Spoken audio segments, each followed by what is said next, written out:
Boa noite, todo mundo. Deixa eu chamar aqui Rafael. Bem-vinda, Sensei Clara. Bem-vinda, Sensei Alex.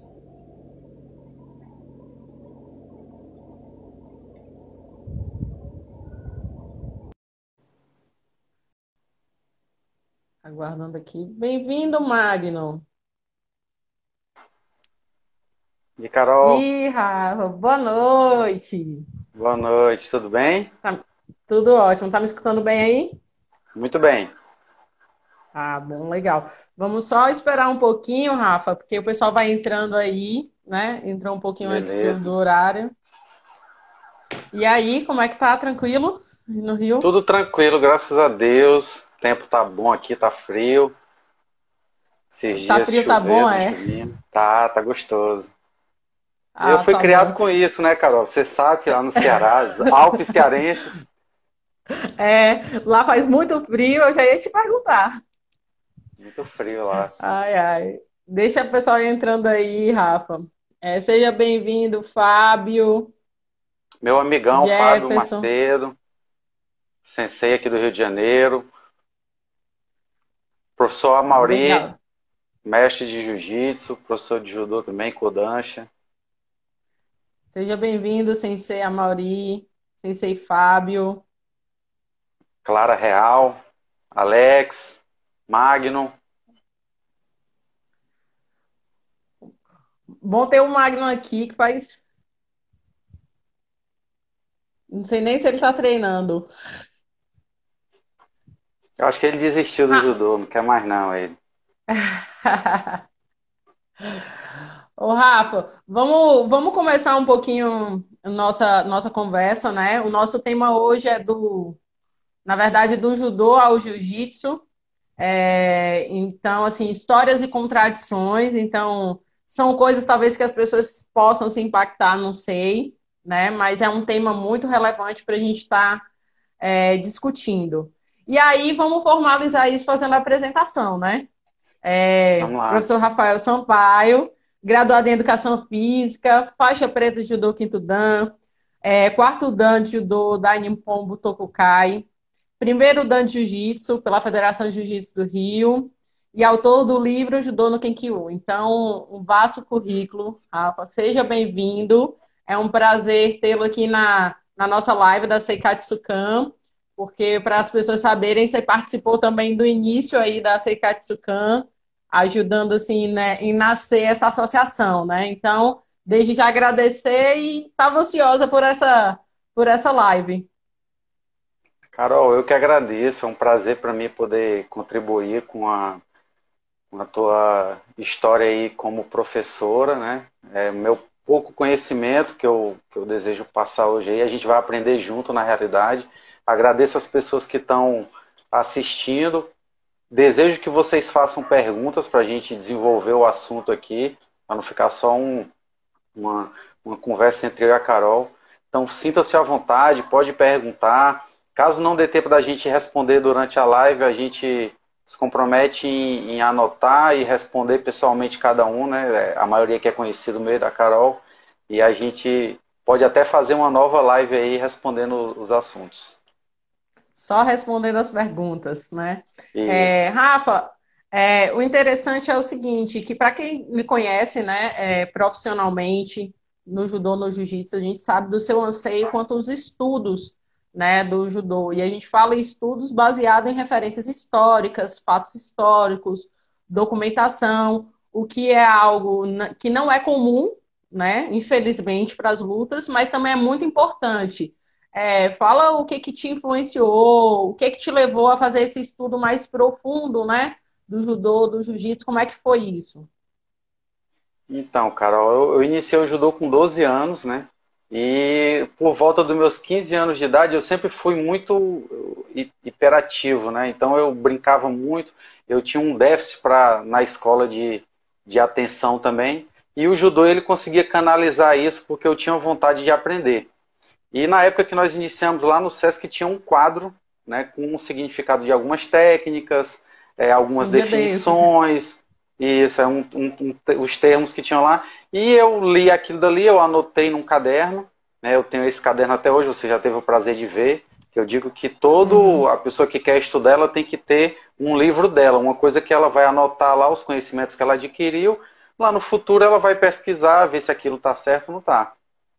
E eu, com 15 Uhum. anos de idade, eu fui atrás de saber um pouco mais sobre o significado das coisas do judô, né? Então, eu comprei um dicionário num sebo, um dicionário português-japonês, que era da Fundação Japão, encontrei em Fortaleza, lá em Fortaleza, e a partir daí eu comecei a traduzir literalmente o significado das técnicas.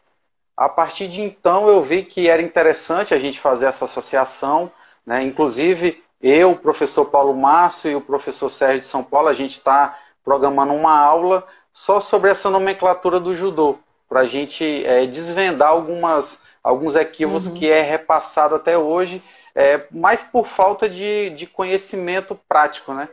Então, a partir disso daí eu fui anotando e o final você já sabe que surgiu esse documento aí, Judô no Kinkyo. Todo o conhecimento que eu tinha eu comecei a digitar. Com o advento da internet a gente conseguiu algumas figuras para ilustrar e tá aí para domínio público para quem gosta de estudar e de ler. E isso é importante, né? Porque, na verdade, quando a gente começa a treinar, isso a gente está falando de alguns anos atrás, né? Quase 30 anos atrás, 27 anos atrás, Isso, nós não tínhamos essa facilidade da internet, que é o que você está dizendo. A gente simplesmente isso. reproduzia o judô, né? Então, a gente, com a internet, com esse aparato tecnológico, deu uma melhorada. Mas é sempre Uhum. bom porque alguns fatos históricos ficaram para trás porque antigamente também não tinha. E aí é a grande charada que eu digo, é resgatar esses fatos para a gente, não para a gente se prender ao passado, mas para entender o presente, né? É. Então, Rafa, baseado nisso, aí vem a primeira inquietação. Aí. Quando a gente fala de judô e jiu-jitsu, a gente sabe que o jiu-jitsu bebe ali na fonte do judô. Mas como é que foi Uhum. essa chegada do judô ao Brasil? Como é que se deu? Como é que se desenvolveu? Porque a gente escuta muito falar do Mitsu Maeda, né? Muito conhecido como Konde Koma. Mas para muito por aí, ficou uma coisa quase que mecânica de as pessoas reproduzir. Ó, o judô chegou no Brasil através do Mitsu Maeda e pronto. Mas você, que é um estudioso, fala como é que foi isso, como é que se desenvolveu. Na realidade, para a gente iniciar toda essa história, a gente tem que definir a nomenclatura que até hoje ela causa um equívoco histórico, né? Então, existia no Japão feudal algumas modalidades de luta que eram artes marciais, que eram uma coisa para guerra, que o nome se escrevia Jujutsu e a pronúncia era Jiu-Jitsu, né? Dentro da pronúncia Uhum, ocidental. E existia o judô, que foi oriundo dessa arte marcial mais antiga, e existe o que a gente conhece por jiu-jitsu brasileiro. Então a gente abrasileirou a pronúncia do kanji e ficou jiu-jitsu brasileiro. Então são três coisas diferentes, né? O judô ele veio do jiu-jitsu e o jiu-jitsu brasileiro veio do judô.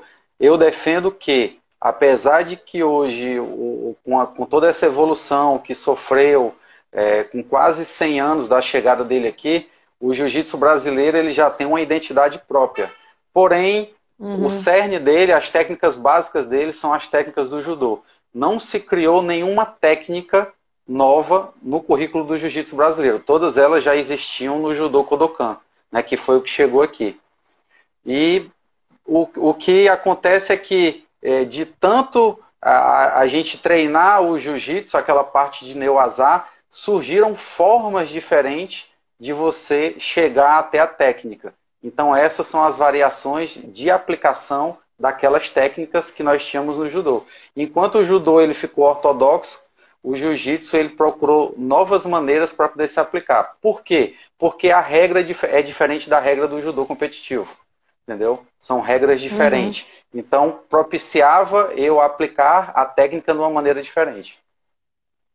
Tendo em E vista aí, isso aí, desculpa. eu vou abordar agora sobre como é que ele chegou aqui. Né? Em 1906, um capitão da Marinha Brasileira, ele numa viagem, ele teve acesso a um livro do Higashi, que era Jiu-Jitsu de Kano.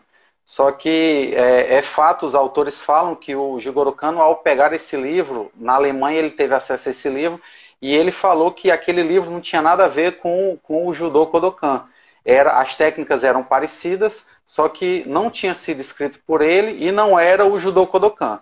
Né? Então, esse capitão da Marinha, ele conseguiu esse livro e ele voltou para o Brasil com esse livro e procurou traduzir alguma das coisas que tinham escrito lá sobre o judô, que na época já era judô. Inclusive, em 1909, tem uma carta de um comandante da Marinha Brasileira dizendo que antigamente era conhecido por jiu-jitsu, mas o nome novo era judô. Então, já se tinha ideia em 1909, antes do judô chegar aqui no Brasil, que o nome era judô, não era mais jiu-jitsu. Beleza.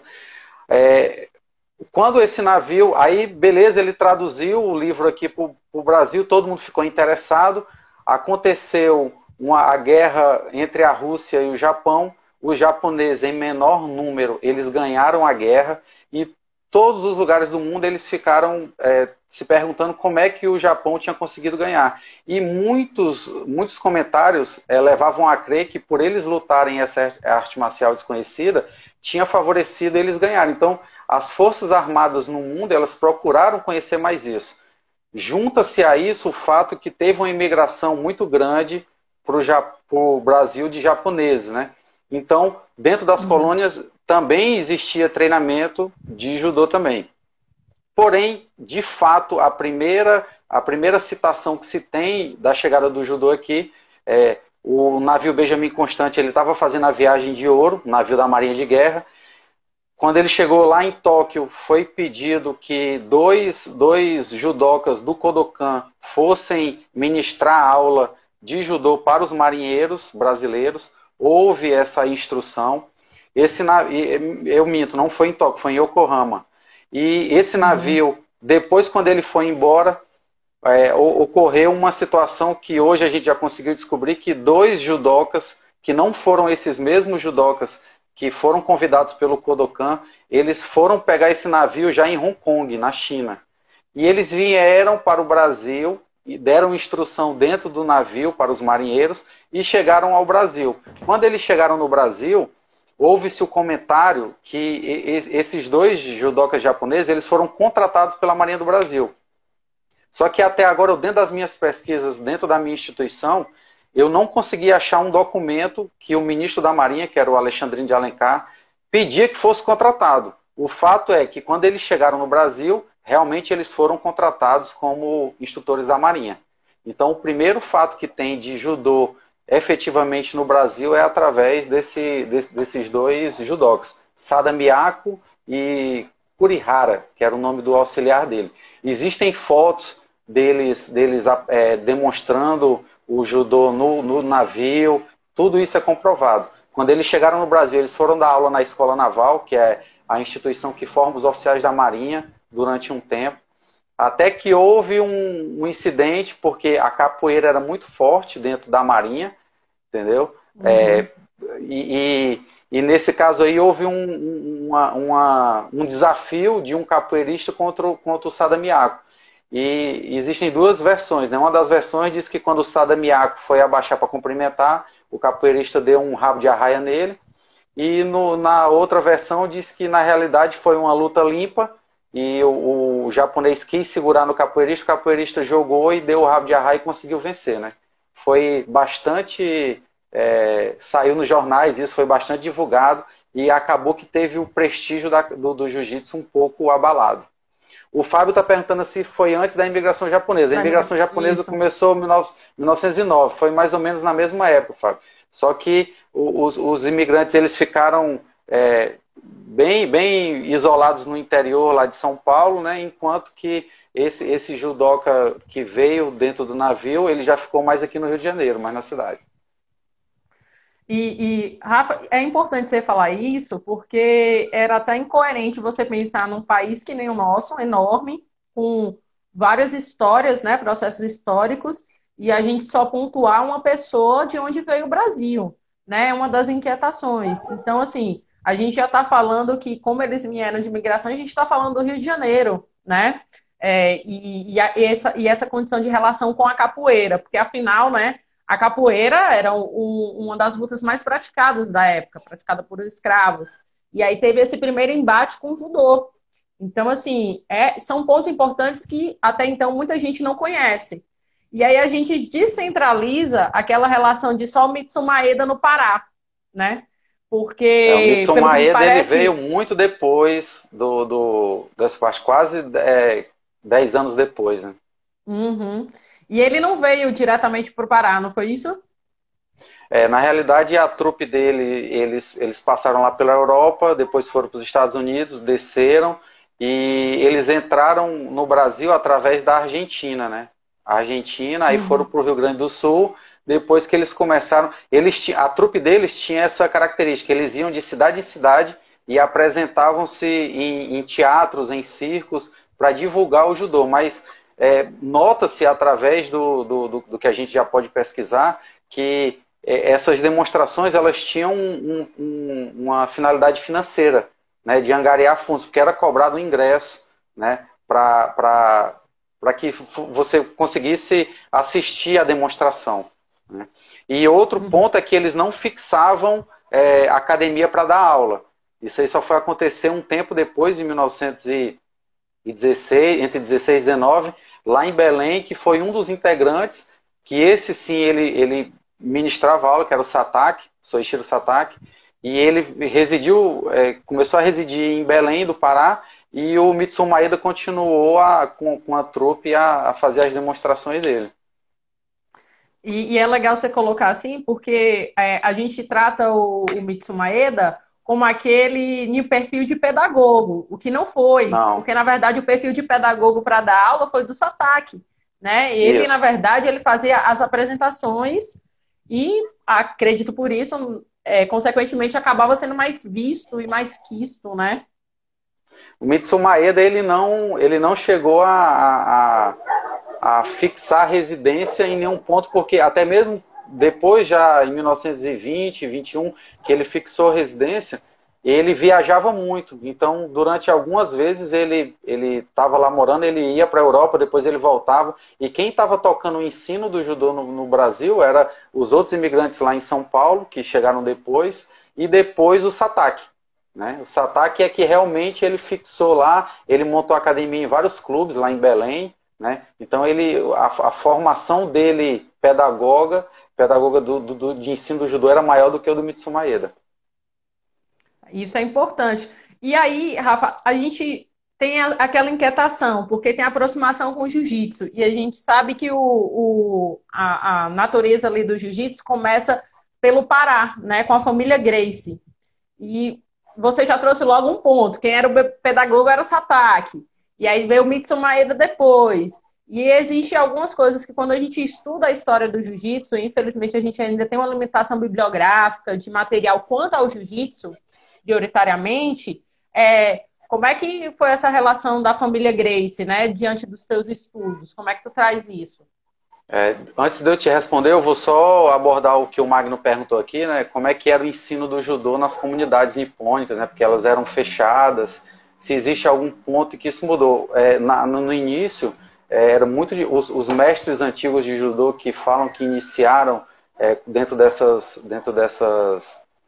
desses comunidades nipônicas, né, que eram fechadas, era muito precário o ensino, porque eles não tinham tatame, eles improvisaram a maneira de você fazer, né, construir um tatame, e que não era aceito o pessoal que não era descendente, né, que não tinha vindo com eles nem que era descendente. Só um tempo depois, já quase chegando em 1950, que teve uma abertura maior dentro dessas colônias, né, para o pessoal começar a treinar e aprender judô com esses mestres, né? Mas era muito fechado. E Que é um voltando ao perfil que da cultura você... japonesa, né, Rafa? Isso, É um eles são perfil reservados demais, né? São muito na dele. E respondendo seu questionamento aí sobre a família Grace, eu acho que nós dependemos muito de criar mitos, né? Para a gente conseguir se constituir. E criou-se um mito muito grande com relação a essa questão do jiu-jitsu brasileiro. Quando a gente teve a inquietação de começar a pesquisar sobre isso, observamos algumas inconsistências na narrativa deles. Né? A principal é que eles foram alunos do Mitsu Maeda, só que não existe nenhum fato comprovado. a única situação, a única menção que a gente conseguiu encontrar dentro dos jornais de época que falam que teve algum contato da família Grace com o Mitsum Maeda numa demonstração que o Jacinto Ferro Sampaio, que era o melhor aluno do Mitsum Maeda, ele fez uma demonstração e que 2 alunos deles iriam lutar, que era o Donato Pires dos Santos e o Carlos Grace. Então isso Uhum. faz a gente perguntar, pô, se eles eram aluno realmente direto do Mitsum Maeda, se teve contato, por que que não falou que era aluno do Mitsum Maeda, que falou que era aluno de outra pessoa, entendeu? E, assim, na realidade, na minha visão, né, pelo que eu já pude observar, não teve contato direto entre Mitsum Maeda e família Grace. Quando a gente pesquisa nos jornais, até 1935, 1940, eles não fazem menção direto ao Mitsum Maeda. Só depois de um tempo que aquele grupo que teve o contato inicial com o judô aqui, o jiu-jitsu, eles começam a falecer ou abandonam, eles passam a usar essa narrativa que o Carlos Grace teria treinado com o Mitsum Maeda. Uhum. Até Então, porque não existe a, comprovação disso ainda. até porque a correlação de idade e de tempo histórico não se bate, né, para falar do Mitsui Isso, Maeda. Na linha de tempo, em Até 1922, o Mitsum Maeda ele tinha ido embora, né? Então foi a época que, em 1925, a família Grace vem para cá, para o Rio, e eles montam uma academia aqui com Donato Pires. Né? Donato Pires também era aluno do Jacinto Ferro Sampaio, e então, assim, a linha do tempo ela é falha nessa relação, né? De quando a gente vai tentar comprovar. E assim, Rafael, vem aí uma outra inquietação. Nós que somos judocas, a gente até tem um maior conhecimento, mas ainda assim tem muita gente que diz que o jiu-jitsu, na verdade, ele foi criado, né? Ele surgiu.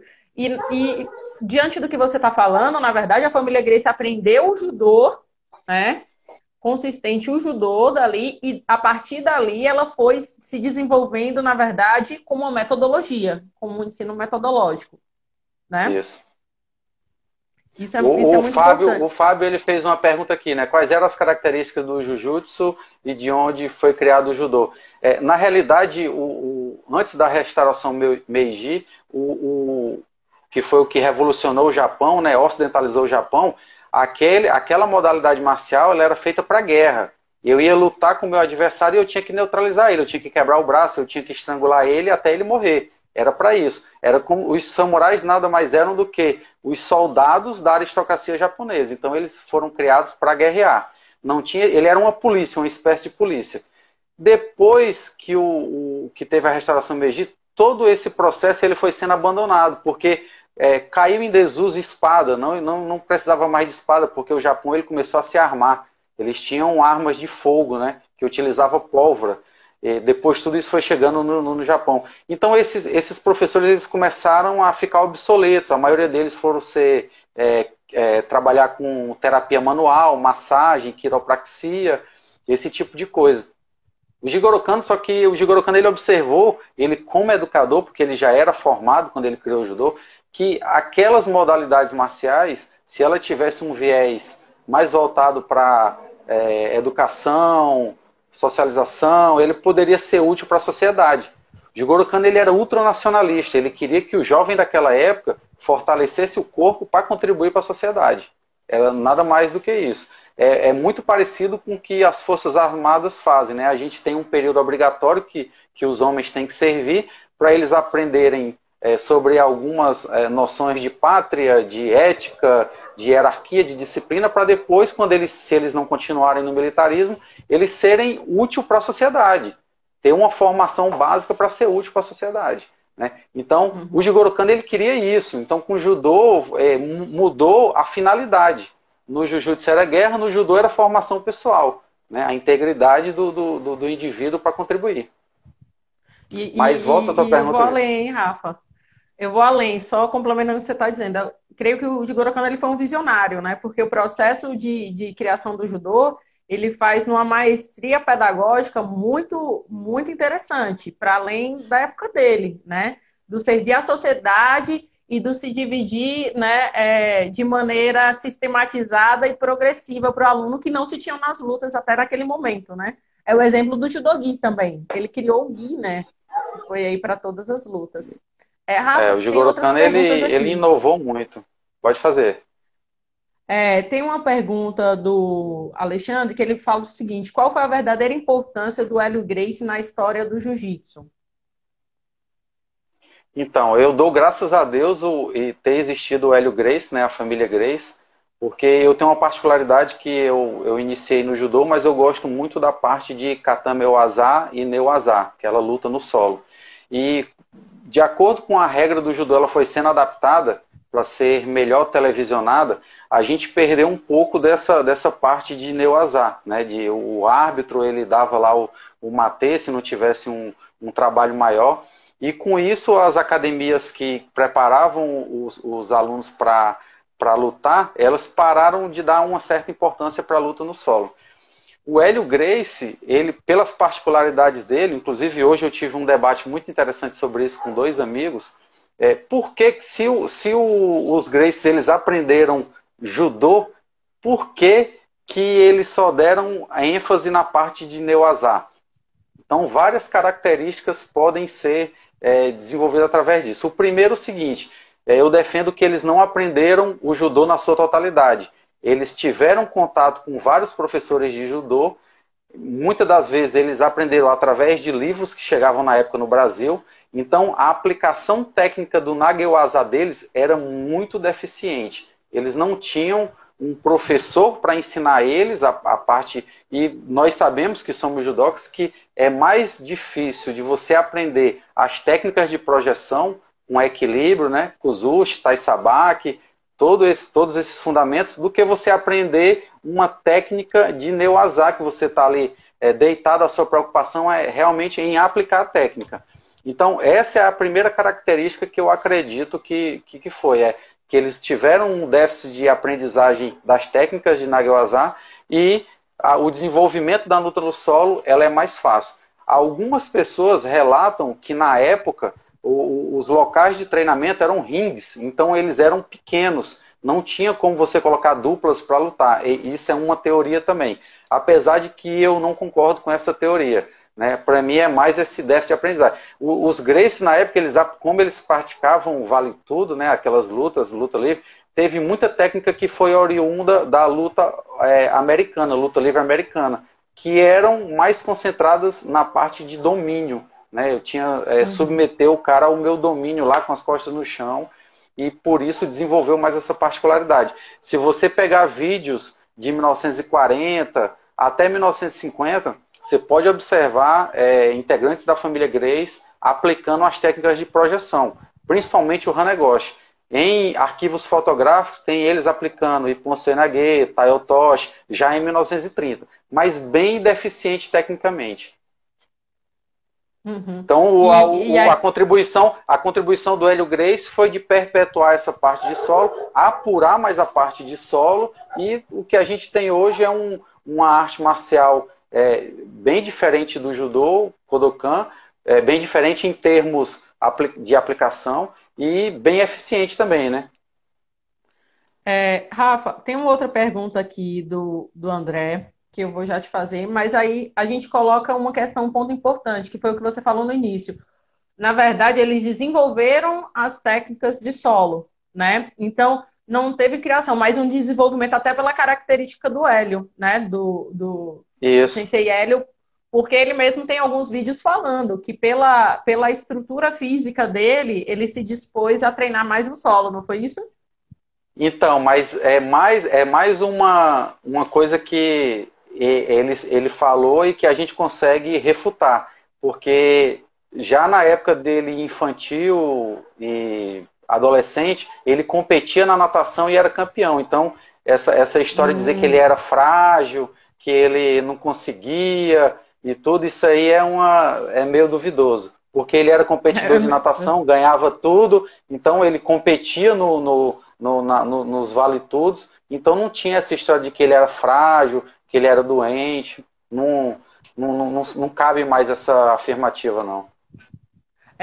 Rafael, tem uma pergunta aqui do André, na verdade, que ele pergunta a sua opinião quanto à condição de Atemiwasa, né? Que não é trabalhado, ele coloca que não é mais trabalhado no judô, na maioria das escolas de judô hoje, né? E eu, de uma certa forma, concordo com ele. Algo, inclusive, que no jiu-jitsu, por exemplo, se apropriou mais. O jiu-jitsu se apropriou tanto da parte de solo, né? Com mais ênfase do que no judô, e essa condição de autodefesa também, que alguns chamam de defesa pessoal, que ele se apropria mais para essa condição de prática, eles dizem inclusive de prática real, né? Enquanto o judô, de uma certa forma, se esportivizou. Né? Então, o que você acha disso, de fato? A excelente pergunta do André, o nosso colega aí de grupo, né, do Arte Marcial Online. E o que acontece foi o seguinte, mais uma vez eu vou voltar naquele ponto. A gente se distanciou isso pela regra competitiva, entendeu? E o que é que acontece com o jiu-jitsu brasileiro? Eu defendo isso, que o que o Mitsu Maeda, o Geo Omori e o Takeo Yano ensinaram no Brasil foi ataque e defesa. Porque eles concentraram o ensino deles nas Forças Armadas. Eles chegaram aqui para ministrar aula nas Forças Armadas.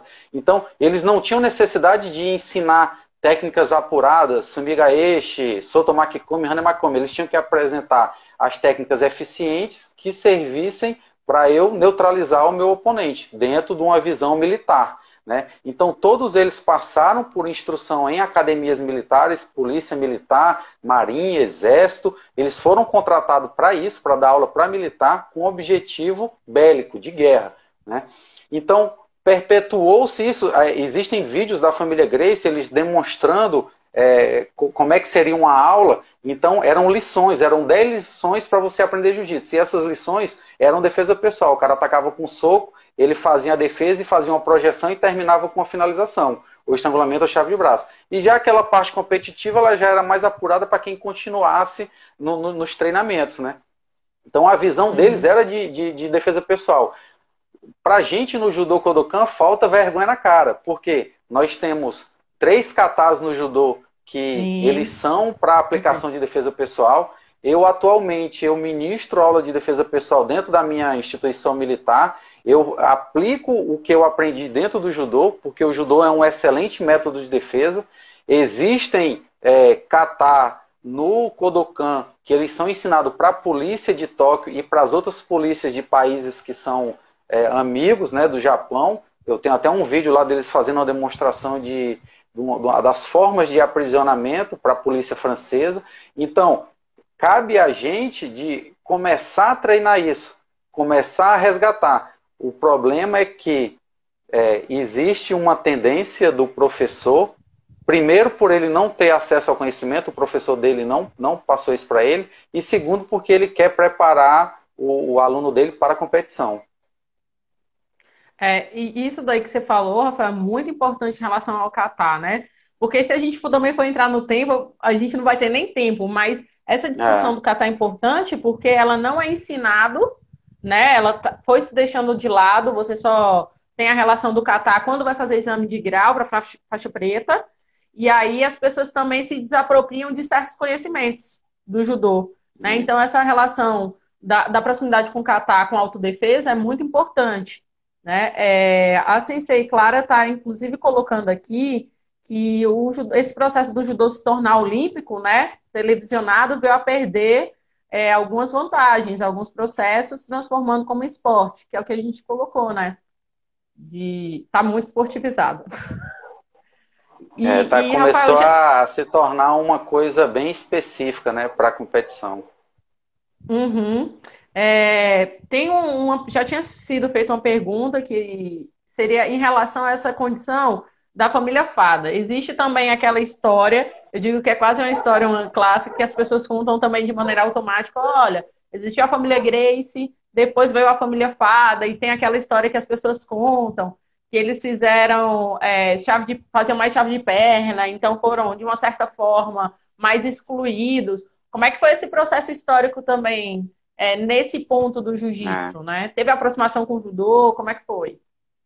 Então, eu tive o prazer hoje até agradeço ao professor Alexandre Praiva e ao professor Pablo. Hoje eu fui visitar lá a sede da Academia Fado, está há 70 anos no mesmo lugar, em Bento Ribeiro, que é um bairro aqui do Rio de Janeiro.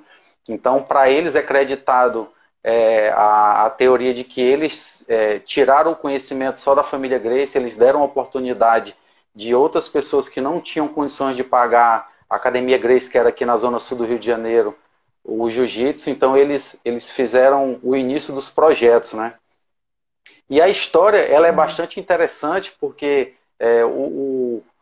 o Fada, ele foi soldado fuzileiro naval, né? Então ele afirma que o conhecimento que ele teve do jiu-jitsu foi na Força Armada através do Luiz de França, que era um cabo na época, cabo fuzileiro naval. Ele era um instrutor de ataque e defesa. Quando a gente vai ver a história do Luiz de França, eu estou fazendo um trabalho específico sobre ele, consegui descobrir várias coisas que até então não se tinha conhecimento. A gente observa que ele teve ligação com a família Gracie e ele também teve uma integração com o Takeo Yano, que era o instrutor da Marinha. Então, a minha visão é a seguinte, que ele aprendeu ataque e defesa com o Takeo Yano, só que antes ele já tinha ele já treinava com os Gracie, que na época, 1934, 35, eles estavam bem conhecidos aqui no Rio de Janeiro. Então, na junção dessas duas coisas, ele já era um lutador, ele lutava boxe, luta livre. Inclusive, ele já tinha competido pela Academia Gracie. Ele passa a ministrar aula dentro da Marinha, o Fada aprende com ele. O Fada já lutava boxe também, que era muito forte dentro da Marinha e fora também no Rio de Janeiro, tinha algumas competições. Chegando ao ponto de, quando ele dá baixa da Marinha, ele foi de baixa em 1942, em 1950, mais ou menos, ele cria lá a Academia Fada dele e participa da primeira competição de jiu-jitsu que foi organizada pelo Hélio Gracie, né? Ele participa sozinho e na segunda competição ele participa, ele e um aluno, que era o Xandu, Alexandre Xandu, que até é um dos mais famosos sucessores, né, que faleceu já, mas que acompanhou o Fada durante a vida dele, né? Então, a família Fada, ela acredita que eles seriam uma linhagem pura que não teve, não veio da família Gracie. Só que através das pesquisas a gente conseguiu descobrir que teve uma ligação com a família Gracie. Muito provavelmente até a faixa preta do Oswaldo Fada provavelmente veio da família Gracie. Foi a família Gracie que deu a faixa preta para eles, né? Uhum. E quando você coloca assim, é importante a gente perceber que naquele momento as lutas, né, as artes marciais, elas não eram divididas como acontece hoje, né? Judô, jiu-jitsu, tudo bem sistematizado. Na verdade, as lutas aconteciam de uma maneira só, até porque não existia essa condição de confederações, ainda estava se formando. Então, eles acabavam lutando juntos, diferentes modalidades. E é por isso que é importante esse ponto de investigação seu, né? Hoje eu apresentei um recorte de jornal que eu nem lembrava que tinha, que eles falam de uma competição carioca de judô e participa a Academia do Fado e a Academia Gracie, as duas academias. Então, naquela época que não tinha federação ainda, todos eles competiam juntos, na mesma regra.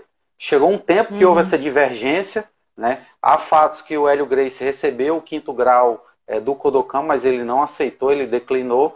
E em 1965 ele resolve montar a federação própria do jiu-jitsu. Já existia uma corrente de lutadores de jiu-jitsu que queria separar o jiu-jitsu do judô.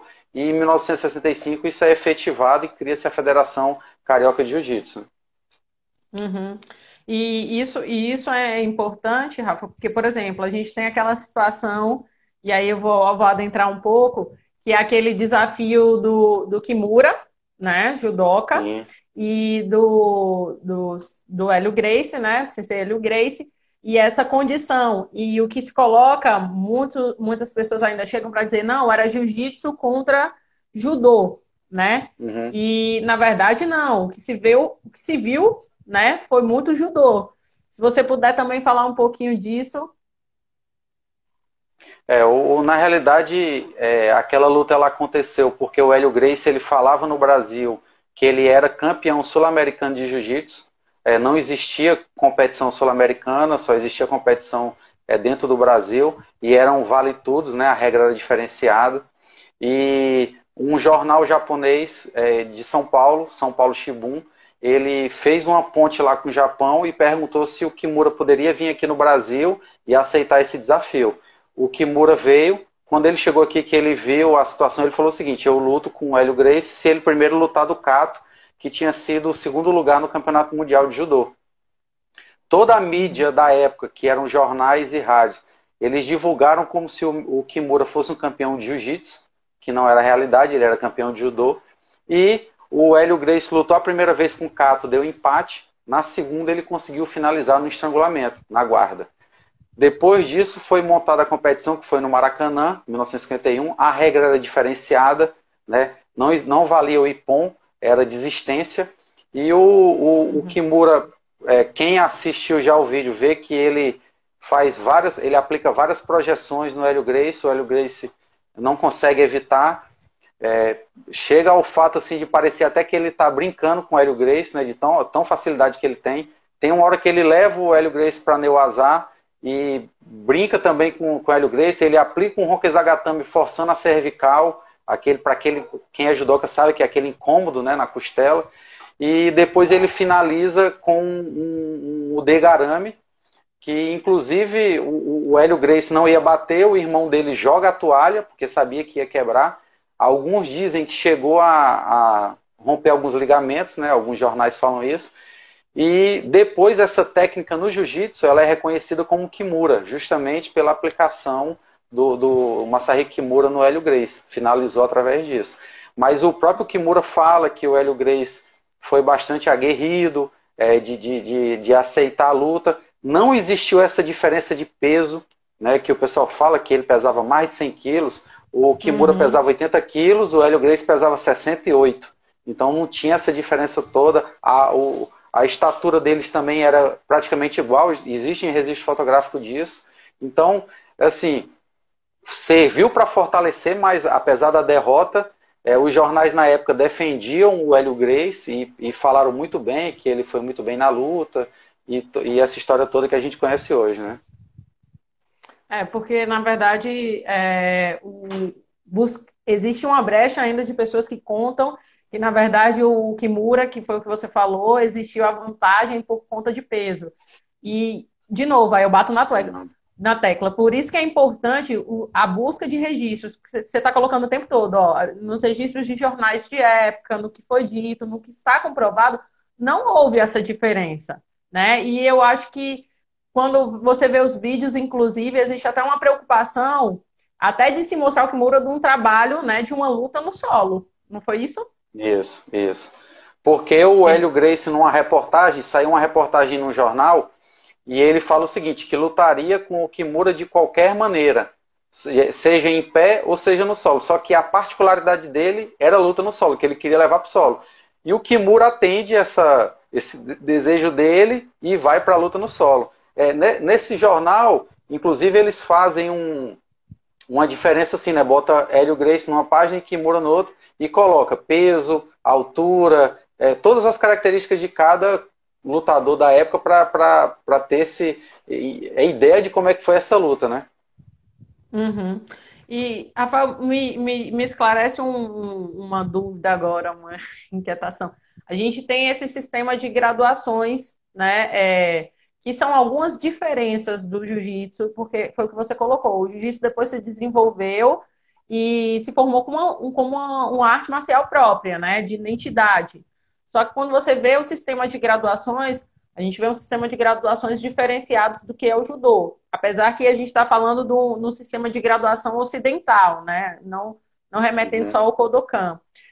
Como é que foi isso? Foi baseado em quê, esse sistema de graduação do jiu-jitsu? É até interessante, Carol, isso aí. Eu tive acesso ao primeiro regulamento de graduação do jiu-jitsu, né? O que nós tínhamos conhecimento é que, antigamente, os Gracie, eles não utilizavam faixa preta, porque na época, aqui no Brasil, falava que só poderia usar a faixa negra, que era chamada na época, quem fosse graduado pelos japoneses. Como eles não foram graduados, eles não tinham diploma, eles usavam uma faixa azul escura. Era azul escura para professor, azul clara para aluno e faixa branca para o iniciante, né? Então foi feito assim de 1925 até 1950. Em 1950, depois dessa luta aí do Kimura, alguns professores do Kodokan chegaram ao Brasil para poder falar sobre o judô e dizer que todo mundo deveria parar de utilizar o termo jiu-jitsu aqui no Brasil. O Hélio Gracie ele se recusou, deram um 5º grau para ele de judô Kodokan, ele não quis. A partir disso, o que foi que ele fez? Ele começou a desenvolver, já tinha aquela intenção de criar uma federação própria, então ele resolveu fazer um sistema de graduação. Uma das características foi diferenciar a faixa do jiu-jitsu brasileiro da faixa do judô. O primeiro regulamento, eu tive acesso a ele, ele está numa academia daqui do Rio de Janeiro, que é uma das mais antigas, que é a Academia Oriente, fica em Niterói. Eu fui super bem recebido pelo professor Max Câmara, que é o filho do criador da academia, que foi aluno direto do Hélio Gracie, e o regulamento está assinado pelo Hélio Gracie, foi o primeiro, em 1969. Esse regulamento ele já bota a tarja vermelha lá na faixa. Existia uma faixa só para o competidor, existia a faixa de mestre, existia as faixas coloridas. Então, a partir daí, foi que mudou teve a diferença total do judô, para realmente se desligar do judô, depois de 1965, entre 1965 e 69. Então a gente vê que é uma história bem recente, assim, se tratando de história, porque a gente está falando de 69 ali, quase década de 70. Rafael, na minha palestra eu boto uma foto do Hélio Gracie sentado de kimono e não tem tarja na faixa dele. Essa é uma criação bem nova, né, dentro do jiu-jitsu brasileiro. Vamos lá, as perguntas. Tem 2 perguntas aqui, eu vou te fazer de 2. Tem uma pergunta da professora Clara, que ela fala o seguinte: por que a história do jiu-jitsu não é tão sistematizada e passada para os seus praticantes como a do judô? Isso é uma pergunta. Eu vou te fazer logo outra, que o Alexandre ele pergunta que para você, né, você atribui a associação do jiu-jitsu com brigas e violências, que a gente tem os casos realmente na década de 80 e 90, e no jiu-jitsu não tendo no judô. O que você acha quanto a isso? E o que faltou para o jiu-jitsu, né, para que tivesse essa mesma linha, talvez, e eu vou adiantar, né, talvez filosófica e histórica do judô? Por essas 2 perguntas, por enquanto. Me fala a primeira aí da Clara, que eu... Da Clara, ela pergunta por que essa condição da história do jiu-jitsu não é tão sistematizada. Você não vê uma sistematização como é passada para o judô. É como eu te falei, né? Cada pessoa conta aquela história que mais lhe cabe, né? Então, nós temos que criar mitos. Então, quando eu vou falar do meu professor e do meu mestre, eu sempre vou enaltecer muito mais do que realmente aconteceu. Então, se ele participou de uma competição, eu vou dizer que ele participou de 10 competições e ganhou as 10 competições. Isso, quando foi passado como telefone sem fio, chegou ao que nós temos hoje. Como naquela época nós não tínhamos acesso aos jornais de época, à internet, ao depoimento das pessoas, começou-se a replicar esse conhecimento errado. Hoje temos a oportunidade, através de vários pesquisadores, começou muito antes do que eu, o professor Rildo Eros, lá de Manaus, ele tem um trabalho imenso, eu me inspirei muito no trabalho dele, acompanho desde 1995, né, eu tive acesso. Então, começou-se a desmistificar isso. Só que na época ainda era muito enraizado dentro das equipes. Hoje que está tendo alguns professores que têm a cabeça mais aberta para poder pesquisar, né? Então, não foi sistematizado desse jeito porque foi uma tradição oral, uma passagem oral, né? E com relação à outra pergunta, me relembra aí, por favor, do Alexandre. O Alexandre, ele, na verdade, ele pergunta... Das lutas, né? Os desafios, né? Das lutas. Na verdade, não. Dessas polêmicas que teve do jiu-jitsu, de violência, né? Violência de rua, na década de 90, principalmente, né? Na sua opinião, o que faltou? Qual é a consideração? Porque a gente não vê isso tão prontamente no judô, e por que a gente viu no jiu-jitsu? O que pode diferenciar? Isso aí é até simples da gente responder, né? Eles aprenderam só uma parte do judô. A parte filosófica eles não abordaram, né? Eles abordaram só a parte técnica, né? Eles aprenderam só a parte física, a educação física, a maneira de lutar. Mas todos aqueles conceitos envolvidos, da hierarquia da disciplina que o judô tem, que o povo japonês tem, eles não absorveram isso, eles não tiveram acesso a isso. Não é nem que eles não absorveram, eles não tiveram esse conhecimento, né?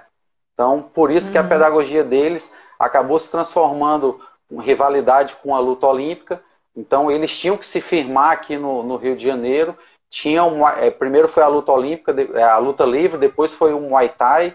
Então, para eles se firmarem, eles começaram a fazer vale todos. Existia uma certa rivalidade. Hoje, nessas lives aí, a gente vê muita história da época, né? Então, foi isso que aconteceu. Por isso que teve aquelas brigas dentro de boate, o pessoal tinha uma agressividade mais descontrolada e chegava às vias de fato. E a gente também tem que considerar, né, Rafa, que, por exemplo, existe toda uma condição social, cultural, na verdade, de cada sociedade. A gente vê o Japão, né? Aí eu posso colocar prós e contras, porque o fato de ele ter também a condição dele cultural fechada, teve vários embates para que ganhasse, para que abrisse as portas, por exemplo, do judô feminino, para outras pessoas pudessem treinar e por aí vai. E aí a gente tem que colocar a correlação de onde estava situado, né? Aqui no Brasil, enfim. Né? A gente tem mais outras duas O, perguntas. Oi, pode falar. eu tô vendo um aqui do Otávio, professor Otávio, meu amigo, companheiro de caserna aí, sobre a nomenclatura das técnicas do jiu-jitsu, né? Surgia muito, como eles não tinham acesso ao nome em japonês, né, porque eles não tiveram esse aprendizado, aí elas passaram a ser chamadas por alguma característica dela. Eu falei já da Kimura, que foi o Masahiko Kimura que finalizou o Hélio Gracie com ela, e ele comentou agora sobre o Ezequiel. A história dessa técnica é bastante interessante. O Ezequiel é o Tsukumi Jime da gente. Tsukumi Jime. Não, é o Sodeguruma Jime. Sou da E o que é Gurumoji. que aconteceu? O Ezequiel Paraguaçu era um judoca brasileiro, e ele se preparando dentro do processo olímpico para participar de uma seletiva, ele foi aprimorar a luta de neuasa dele nas academias de jiu-jitsu aqui do Rio de Janeiro. Quando ele chegou para lutar, o pessoal colocava ele na guarda e ele finalizou todo mundo com o Sodeguruma Jime, né? E ninguém conhecia aquela técnica, ele não tinha acesso àquilo. E no judô já se utilizava aquela técnica. Então passaram a denominar a técnica de Ezequiel. O estrangulamento é conhecido por Ezequiel. Mas não foi o Ezequiel Paraguaçu que criou esse, como eles falam. Ah, foi ele que criou. Não, não foi ele que criou. Já existia no judô. E tem um nome específico para ela, né? E assim vai. Algumas outras técnicas elas foram americanizadas, né? Armlock, e por aí vai. Né? Os tipos de guarda, todas elas têm uma particularidade, então eles começam a apelidar elas por aquela particularidade. Uhum. E isso é importante, Rafa, porque dizem assim, foi criado determinado golpe. Bem, vejamos, quando a gente vai analisar em afinco o Gokyo, enfim, vai analisar o judô afinco, a gente encontra ali com o nome em japonês, não é isso? Isso, tudo tem um nome. O André aqui falou sobre a De La Riva, eu ia até comentar sobre isso também, né? Aquela raspagem, ela tem uma nomenclatura em japonês, era bastante utilizada no Kosen Judô, e o De La Riva, quando o De La Riva nasceu, o pessoal do Kosen já tinha filme gravado sobre essa técnica, demonstrando essa técnica. Então não foi criação dele. Ele pode até ter feito instintivamente aquele tipo de raspagem, mas dizer que foi ele que desenvolveu aquilo, aí não. Ele aperfeiçoou as maneiras de aplicar ela, mas dizer que ele que criou aquilo, entendeu? Uhum. Não cabe. Rafa, deixa eu te pedir só uma coisa. Quando você fala do Kosen Judô, tem algumas pessoas que não conhecem, né? Se pergunta, é um outro tipo de luta. Dá uma explicação rapidinho do que é o Kosen Judô, porque, inclusive, eu fiz uma live há pouco tempo, né, com uma colega na Noruega, que o esposo dela disse que foi ao Japão, né, ano passado, ano retrasado, e ele foi numa academia no Japão e que as pessoas treinavam Kosen Judô. E ela falou, e ela indicou bem claro, é muito parecido com Jiu-Jitsu, é muito parecido. Eles só não levaram para a guarda em um determinado momento, mas Uhum. especificamente com ele. Mas de resto, tudo muito parecido, ela Beleza. indicou. Então, Deixa eu só abordar uma pergunta do Fábio, que ele já fez uma pergunta, está fazendo aqui de novo. Quanto à pedagogia, por que o Brazilian Jiu-Jitsu não possui uma pedagogia de ensino clara como no judô? Eu acredito que foi por esse déficit de aprendizado, né, que eles tiveram. Não se tinha importância de poder passar o conhecimento de uma forma pedagógica. Hoje eles já observaram que tem necessidade disso. Me foi enviado uma época atrás um cronograma da Federação de Jiu-Jitsu do Rio de Janeiro, eles dizendo para cada faixa o que cada faixa deveria saber. E vale ressaltar que a nomenclatura está em japonês, é a nomenclatura do judô para todas as técnicas. Salvo engano, algumas raspagens que não têm denominação no judô, e eles criaram algumas raspagens lá com a nomenclatura específica lá do jiu-jitsu. Então, já está começando a mudar, né? Eles estão atentando para isso, que eles estão perdendo espaço e eles estão correndo atrás disso, né? Com relação ao Kosen Judô nada mais é do que o judô com uma regra diferenciada. Qual é a diferença da regra? No início do judô, eles poderiam fazer algumas técnicas, aplicar algumas técnicas que depois do Kosen Judô não pôde mais. O Jigoro Kano, Carol, a gente tem mais 7 minutos. Eu acredito que eu vou começar a contar a história aqui e vai estourar o tempo. Se você quiser já fechar essa live e abrir, ou quer deixar cair? Vamos fazer o seguinte, então a gente vai encerrar para eu salvar e aí a gente abre outra em subsequência. Beleza, tá? que aí eu abordo sobre o Kosen Judô. Valeu. Pronto.